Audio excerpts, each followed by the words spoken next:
all my Kinvians, and welcome to a new episode of Discovering Once Upon a Time.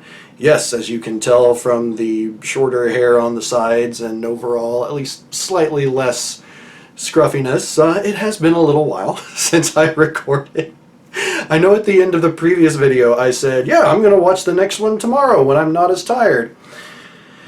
Just to be upfront with you all, the combination of depression, anxiety, and ADD or ADHD, an attentive type is what I actually have, can be a pain in the butt when you actually want to get things done, including things that you enjoy doing. So, yeah, my apologies for the delays, and also my apologies to Meleena, because I know you enjoy watching these and making fun of me a little bit. But today, I'm going to be watching Red-Handed, and I still think that the episode is going to focus on Red Riding Hood, and I feel like it's still going to be like, you know, they caught David red-handed somehow, or it'll be also in some reference to Red or Ruby, like a Ruby in The Land Without Magic stealing something, or like Ruby back in the Enchanted, or Red back in the Enchanted Forest stealing something? I don't know. Or maybe killing the wolf in the act. I don't know. Anyway, let's get right into it and begin. Red-Handed. 'Tis a woman in a hood. Now, we've seen others with hoods on, but I'm guessing that's Red Riding Hood.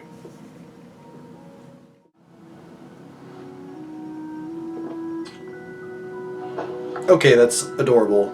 And Granny's kind of overbearing? I mean, I figured that might be more of a Storybrooke thing with her, but nothing that concerns you. Oh, hello. Just a bunch of fools trying to get themselves killed over a few dead sheep. Oh, dang!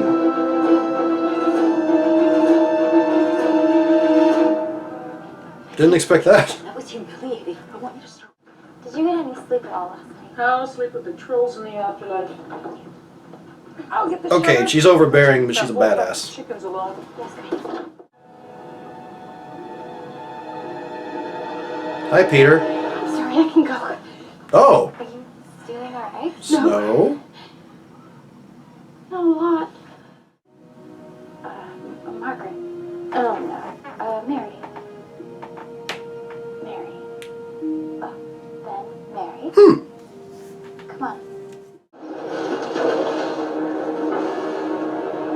Oh.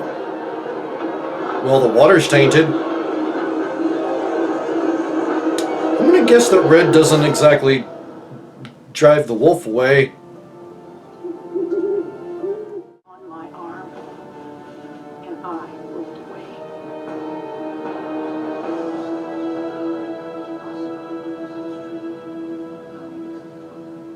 Okay, Yaddy. Granny's a certified badass. They weren't even there. I walked away. Now we can find it slumbering in its den and kill it in its sleep. Oh, come on. Is it a werewolf? And if it's a werewolf, that makes me question Granny a little bit. Without you. But you're right. Right?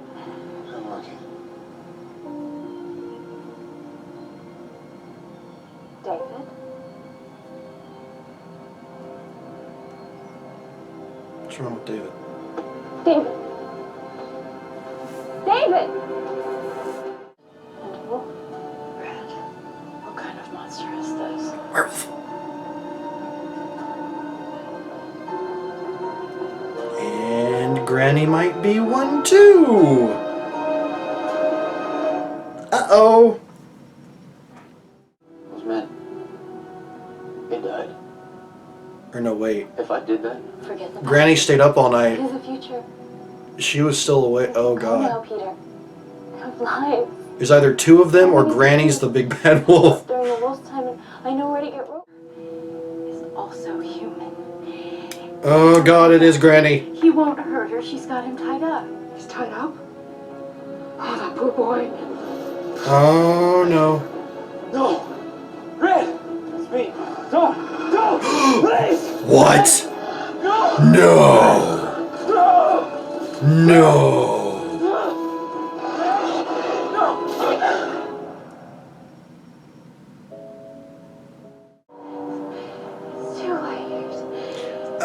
God. He's gone. Granny, I was wrong to keep it from you. Yeah. But now you have to go. I don't know how to be you. You're a tough act to follow. Aww. We found a box. What's in the box? There was a human heart inside it. Oh. Oh my God. Arrest me. No. David? Arrest me, I'm gonna do it. David, the fingerprints weren't yours. Oh. They were Mary Margaret's. What?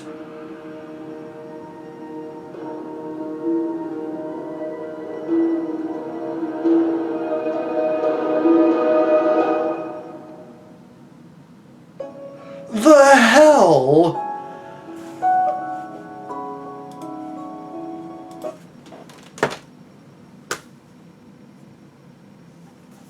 Sorry, Papa Ken is experiencing technical difficulties right now because his brain is going, what?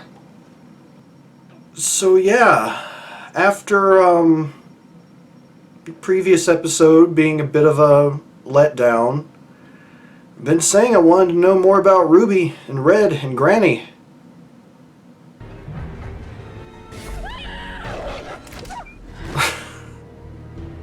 Holy crap. Like, I'm still trying to gather my thoughts on this as to how to process all of that, especially the ending. Especially the ending. My prevailing theory around all this is that Regina has something to do with it. I know she doesn't technically have magic anymore, but... or does she? One, where did the box come from? Two, how did Mary's fingerprints get on it? I don't know. I don't know. So instead of just sitting here babbling like an idiot, let's get into the structured aspect of this video. Ow. And I'll talk about some of my favorite things. And I actually do have one negative, but it's not actually a negative about the episode, it's just my feelings toward a character. But let's get right into it. So first of all, obviously, I was right that this focused on Red Riding Hood and / Ruby. And I absolutely loved that fact. I loved how it expanded not only on Red Riding Hood, but also we got more information about Granny, which I kind of assumed that would go hand in hand. But yeah, I made so many assumptions. Like, throughout the course of that reaction video, I made so many assumptions that, like, I thought I was piecing it together, but it was just like, the show is just like, nope, see this? This is a carpet. This is you. Ah! God! So, but yeah, learning more about Ruby, just seeing the dynamics there of Ruby and Granny, which I do find it funny that she's just Granny in both before and after the curse. But yeah, we've gotten some of those dynamics. It's like, there's always been a bit of a strictness coming from Granny, and Ruby kind of resents it. It's clear that she's rebellious. This is the first time she's ever shown real, like, want to get away, but there's always been a bit of resentment for how Granny is so strict with her, or Granny ordering her around. So I'm glad that we got to see a storyline focusing around that, and we see a process of Ruby growing up some. It's like, I mean, Granny didn't really grow at all. Maybe she recognized, if she grew in any way, Granny probably grew in the fact that she realized, okay, maybe I am being too strict with Ruby, and that's why she had a much softer demeanor. The second time, well, there at the end, is like she wasn't being bossy. She was just being very standoffish when Ruby first appeared, and then like she had softened up some to the whole situation. So yeah, in that regard, Granny did develop in some ways, but I mean, obviously Ruby is the one who grew the most, because I mean, she went out trying to find something else she enjoyed doing, and she didn't find something she enjoyed doing, but it's clear that some of her instincts are still there. Yeah. I mean, in her being able to find both David and the box, and finding, and going through all that, and being fairly traumatized, undoubtedly, based on what she found. I mean, especially if it's a human heart, which is another reason why it's kind of hard to suspect anyone but Regina. But yeah, it's I really enjoyed seeing her character develop, and just seeing her outside of the role of just being Ruby, like getting to actually see the story behind Red Riding Hood in this iteration, obviously. And whoo boy, yeah, the way the plot worked out there. I'll get to that more. I don't want to linger on it too much, because I'm definitely doing that. But to get back to Granny for just a moment, it's especially, well, particularly the Granny of the Enchanted Forest. I'm sure there's some badassness in Granny, like in Storybrooke, but my God, she is pretty much a stone cold badass in the Enchanted Forest. Now, yes, she did keep some very important information away from Red that she should have told her to make sure what happened didn't happen. But all the same, it's like she's willing to stand there and it's like stay up all night with the crossbow, and she doesn't even question it when it came to finding Red and, you know, tranquilizing her, so to speak. Because with a lot of people, at least when it comes to things like, you know, like zombie movies or even zombie TV shows, anything where, like, you know, someone they love has turned in some way, is like they can't get past that, that's my daughter, or in this case, that's my granddaughter. And she was just like, no, we're gonna have to do this now.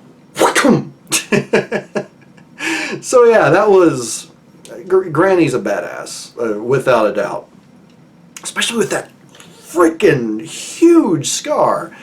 I mean, and I find it hard to believe, well, maybe not hard to believe, maybe just in pretty much all cases up until the end of this episode, we've only seen Granny with long sleeves, which would explain a lot. I don't know, part of me wants to go back and check that, but I have a feeling other people will know already, or I can just do a Google search. But yeah, I don't think that her wrists, or even just her forearms, have ever been exposed up until this point, when we saw her again in Storybrooke, just there talking with Ruby. So I found that really interesting. But moving on from Granny, we did come across Snow, amazingly enough. I thought it might have been in a situation where Snow wasn't necessarily on the run or hiding.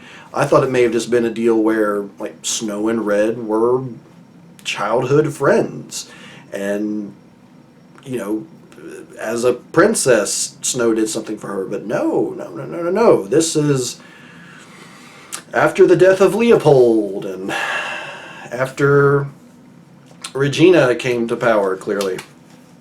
So yeah, it was good to see her, and very interesting to see her just before her thief days, because it's clear that she learned some skills from Red, which most likely comes after the events of this episode. And that actually also explains the hood. Not a red hood, obviously, but the hood that she wears. So, tying things together a little bit.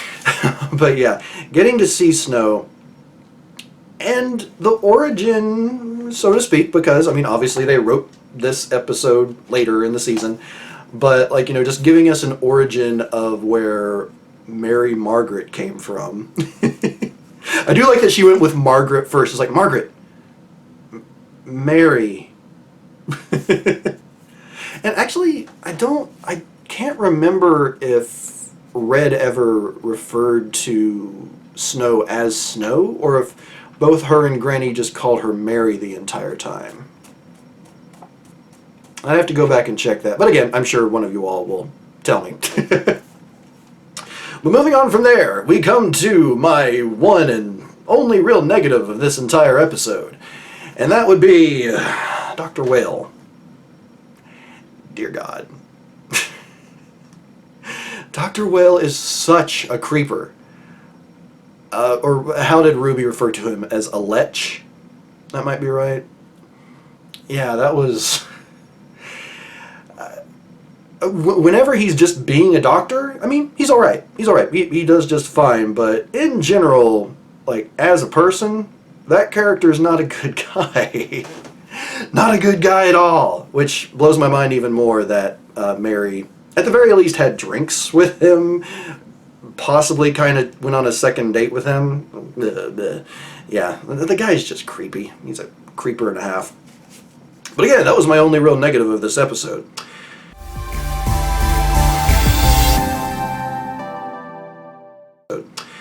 Now, the story of Granny talking about seeing her brothers and father die. Now, obviously we know the truth at this point, but when she was telling it, it was one of the most just... It sounded like, not a ghost story, but one of those scary stories that you tell around a campfire. It was just like one of those little horror scary stories. It was like, I saw my brothers and father go out to fight this beast, and they had it surrounded. But before they could even move, it lunged and destroyed their weapons. And they tried to attack it with the sticks, what was left of the spears, but no, it was too late. They didn't even have time to scream, because the beast had already torn their throats out. You know, something like that. It was just, it was really cool the way she told it. So yeah, the woman who plays Granny, it's like she can tell stories anytime. Not bedtime stories, necessarily, because those might get disturbing. But scary stories? Heck yeah. I'm trying to keep these PG. I don't know if you've noticed. Because especially with stuff like Once Upon a Time and everything, it's like, you know, might have some younger people watching the videos if they want to watch an old dude like me talk about these shows. But, yeah. So, the story of that, and that was also what convinced me, or gave me the first inkling that maybe they might be dealing with a werewolf. And that maybe Granny was a werewolf. Because obviously she got bit, and then it went away. And then the pieces started to come together more as it went along, and we saw Mary and Snow and Red going through the woods and tracking the footprints and all that. So yeah, that was interesting. But the next part about this episode that I really liked was, it confused me a little bit, but it led to a part I liked, was when Mary Margaret went out to the border of Storybrooke looking for Kathryn, which I did find it kind of strange that she just drove all the way out there just randomly. It's like, I don't know, it seems strange that she by herself would go. It's like, I would expect maybe her and Emma, or like she was going to help Emma search, but her by herself just seemed weird. Which doesn't... Well, no, she couldn't have killed Kathryn because she was crying with Emma the entire time, so Emma is her alibi. But anyway,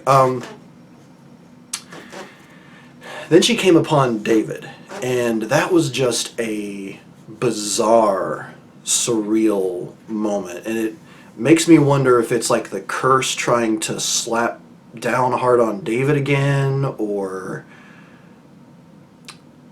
or it's like because he was so close to the border, like it impacted him in that way. It's hard to say, but yeah, just him going like just very dead-eyed and deadpan. I'm looking, and I can't help but wonder. It's like, it's implied that it's like he's saying he's looking for Kathryn, but well, yeah, I mean that has to be it. But what, if anything, actually sparked that? Is it because of the curse? Is it because of his proximity to the border?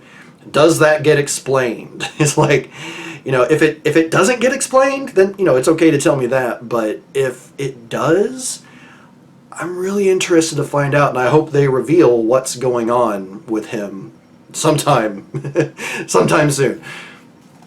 But okay, so moving on from there.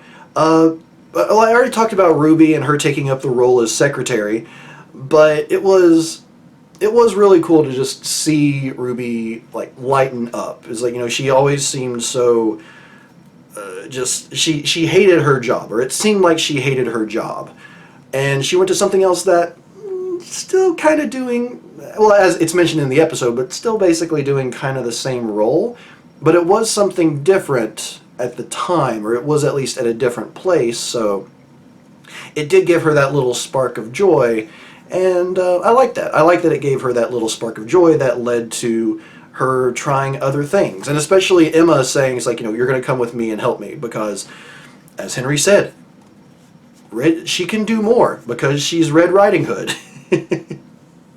She doesn't realize what she can do. She doesn't realize her capabilities, shall we say. And then what comes next is just, going back to the past is just all kinds of confusion from my end, of thinking, it was like Snow and Red following the tracks up to her window and thinking, okay, so,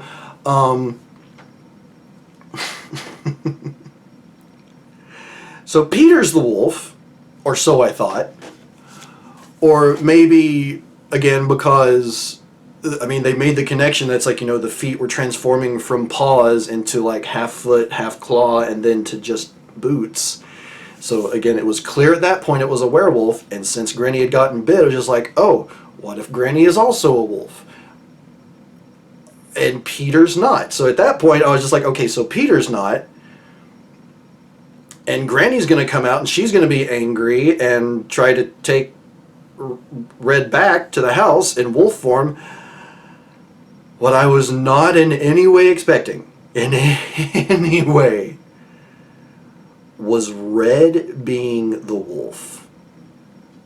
Like, again, I know it's clear based on the reaction portion, but it was a twist I legitimately did not see coming.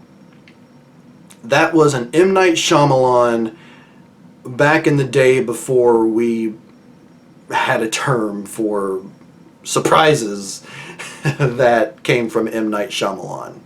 Yeah. So like Sixth Sense era M. Night Shyamalan. But yeah, that was just all kinds of crazy.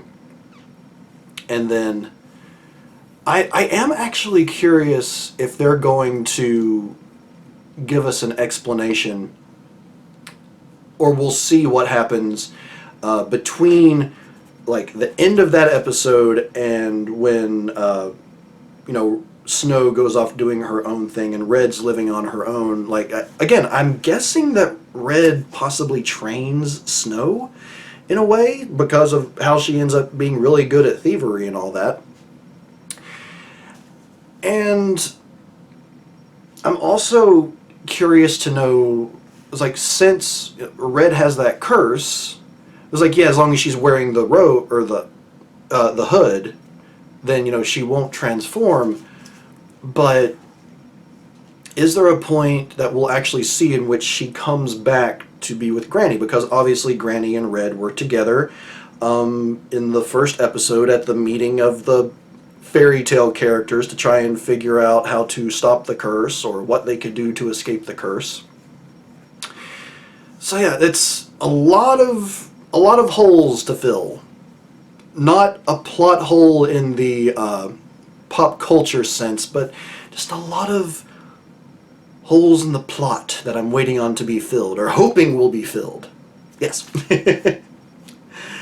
And then, of course, it's like, Ruby finds the box. It's revealed what's in the box. Friggin' human heart. Again, Regina's responsible. Don't know how they're going to prove it, but Regina's responsible. But then the real bombshell, well, another real bombshell, the box had Mary Margaret's fingerprints on it. How? Where did this box come from? Have we seen this box before?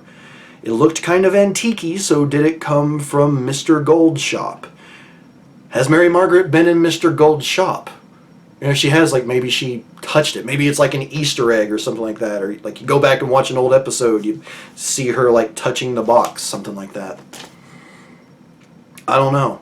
Because, again, to the best of my knowledge, other than the curse, Regina doesn't have magic powers anymore. So it's not like she could just create the fingerprints on the box.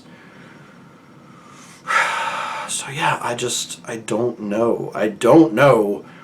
And I want to watch the next episode, but I got to get this ready to send to Meleena, and it's really late, and I have work tomorrow. So I'm going to give myself a day or two to process this, and then I'm going to do my best and get to another episode very soon. Again, I mentioned this at the beginning of the video, but I do apologize for there being a bit of a break. It took me a long time to get, the previous video to Meleena. Meleena, it took her a while because she was having computer issues and other things that I won't divulge because those are personal. In fact, if you want to, Meleena, you can feel free to cut what I'm saying here out if you want. But yeah, mental health can be a jerk. We'll put it that way. Mental health can be a jerk, and it is unfortunately a big part of what kept me from getting around to this episode sooner than I have. And with luck, especially now that I am feeling truly motivated again, I've got Discovering DuckTales, the 2017 version. I'm getting back into the Discovering Classic Doctor Who and Discovering Once Upon a Time, and I'm feeling good right now, and I'm going to do my best to keep that going. But yeah, so, red-handed. I guess in a way Mary was caught red-handed? Kind of? Or her hands would have been red with a heart in them, even though it wasn't her? Like 99.9% sure it wasn't her? Anyway, I'm going to shut up now. Everyone, thank you so much for being here for this episode of Discovering Once Upon a Time. I will hopefully, again, very soon be watching the next episode, and let's see what that next episode will be. So coming up next, we have Heart of Darkness. Could it be referring to the heart in the box? And Heart of Darkness. I have a feeling that the background story might focus either on Regina, again because of the hearts, or maybe Rumpelstiltskin, because he is the Dark One. So, one way or another, I have a feeling we'll be looking at a villain-centric past/Enchanted Forest story. But I'll shut up now. Everyone, thank you so much for being here. Please leave your thoughts in the comments down below, and I will see you in the next episode of Discovering Once Upon a Time.